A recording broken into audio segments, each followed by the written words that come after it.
আসসালামু আলাইকুম রহমতুল্লাহি বারাকাতুহু। আজ 29 রোজা চলছে। কিছুদিন ব্যস্ততার কারণে অনেক কিছু দেখতে পারিনি। অসংখ্য বিচি হয়েছে, দেখুন মাশাআল্লাহ। এই বীজগুলো অনেক বড় আর হেলদি। আর একটু পাকতে হবে, তারপরে দূর থেকে দেখা যায় হলুদ হলুদ হয়ে গেছে, তখন বীজগুলো সংগ্রহ করতে হয়, নাহলে ফেটে অটোমেটিক বের হয়ে যায়।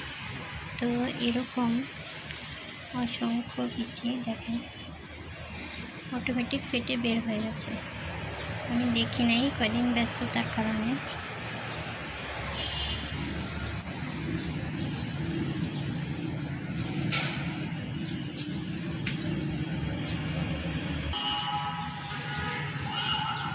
নয়নতারা বীজ এমন হয়।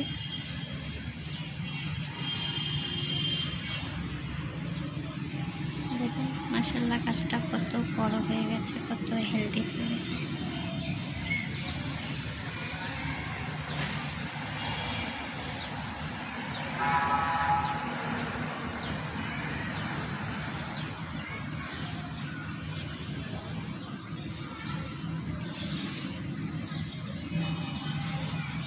দেখেন এইটুক গাছে কত বীজ।